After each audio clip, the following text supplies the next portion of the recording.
नमस्कार, सियाक रेसिपी मध्ये आपलं सर्वांचं स्वागत आहे। आज आपण गोपाळ काल्याची रेसिपी बनवणार आहे। हा गोपाळ काला श्रीकृष्ण जन्माष्टमी झाली की दुसऱ्या दिवशी हा गोपाळ काला अवश्य बनवला जातो आणि दहीहंडी वगैरे त्या हंडीमध्ये ते ठेवला जातो आणि ती हंडी फोडली की त्याच्यातील प्रसाद म्हणून सगळ्यांना हा गोपाळ काला दिला जातो। गोपाळ काल्यासाठी लागणारे साहित्य बघूया आपण चुरमुरे घेतले, हे बघा असे चुरमुरे घेतले। या वाटीनं 2 वाट्या चुरमुरे घेतले, म्हणजे 2 वाटी चुरमुरे आहेत। हे दही आहे, हे अर्धी वाटी शेंगदाणे आहेत, हे कच्चे शेंगदाणे आहेत, अर्धी वाटी डाळे आहेत, हे मीठ, 2 मिरच्या आहेत त्या कट करून घेतल्या आणि थोडीशी चिमटभर अशी कोथिंबीर आहे धुवून बारीक करून घेतली आणि साखर। मी अशी एक डिश घेतली, हे बघा याच्यामध्ये जे आपण घेतलेले चुरमुरे आहेत ते चुरमुरे घालायचे। आपण सर्व चुरमुरे घातलेत। आता याच्यावरती हे घेतलेले डाळे घालायचे आणि अर्धी वाटी घेतलेले शेंगदाणे, जी कट करून घेतलेली मिरची आहे ती मिरची याच्यावरती घालायची आणि थोडंसं असं बघा पाव चमचा असं मीठ आहे, थोडंसं मीठ घालायचंय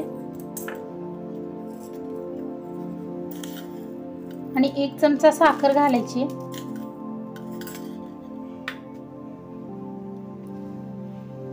आणि 2 ते 3 चमचे दही घालायचं याच्यावरती, हे बघा।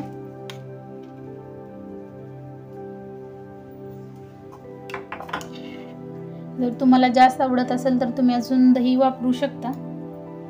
जास्त आंबट असेल तर थोडंसंच वापरा दही, आंबट नसेल तर 3 ते 4 चमचे दही वापरले तर चालेल। आणि याच्यावरती अशी कोथिंबीर घालायची। हे आता आपण मिक्स करून घेणार आहे, बघा दही सर्व ह्याला लागलं पाहिजे चुरमुऱ्याला, असं व्यवस्थित मिक्स करून घ्यायचंय।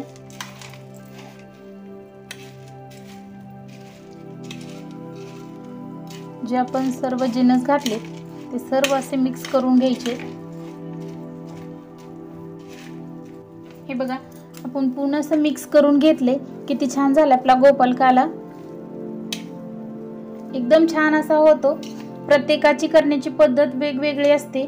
जर तुम्हाला आवडत असेल तर याच्यामध्ये डाळिंबाचे दाणे वगैरे जे तुम्हाला आवडेल ते टाका। एकदम छान असा हा आपला गोपाळ काला तयार आहे। तुम्हाला उचलूनही दाखवते, हे बघा एकदम छान असा झालाय।